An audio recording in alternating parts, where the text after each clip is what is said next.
রাজধানীর সবচেয়ে বড় পাইকারি মার্কেট কারওয়ান বাজারে নেই বোতলজাত সয়াবিন তেল। একই চিত্র বন্দরনগরী চট্টগ্রাম সহ সারা দেশে। রমজান এলেই যেন সিন্ডিকেটের থাবা পড়ে নিত্যপণ্যের বাজারে।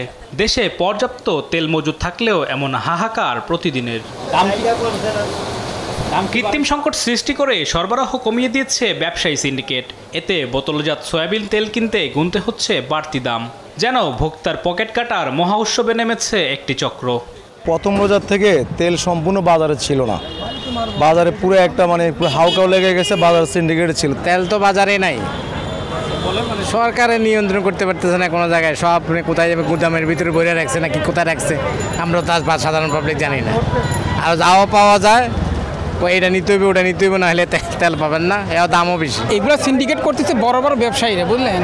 ব্যবসায়িকের কারণেই আজকে এই অবস্থা। এই তো কিছুদিন আগে দেখলাম যে অনেক তেল স্টক করে রাখছে, ভিতরে দোকানের ভিতরে রাখছে, তেল বাই করে না, তেল নাই, বাজারে তেল পাই না, আবার ঠিকই তেল বের হয়ে আসে। খুচরা ব্যবসায়ীদের অভিযোগ, বড় কোম্পানিগুলো তেল আমদানি করলেও অতিরিক্ত মুনাফার আশায় বাজারজাত করছে না, যার সত্যতা মিলেছে নারায়ণগঞ্জের জেলা প্রশাসনের অভিযানে। লাইটার জাহাজে অবৈধভাবে তেল মজুদ রাখায় 5 জনকে জেল জরিমানা করা হয়। কাঁচপুর ব্রিজ সংলগ্ন বিআরটিএ টার্মিনালে এখানে অভিযান পরিচালনা করে কিছু অসঙ্গতি পরিলক্ষিত হওয়ায় 5 জন ব্যক্তিকে নৌ পরিবহন অধ্যাদেশ 1976-এর আওতায় 65,000 টাকা অর্থদণ্ড প্রদান করা হয়েছে। ভোক্তা অধিদপ্তর মহাপরিচালক বলেন, তেল মজুদের বিষয়টি সত্য।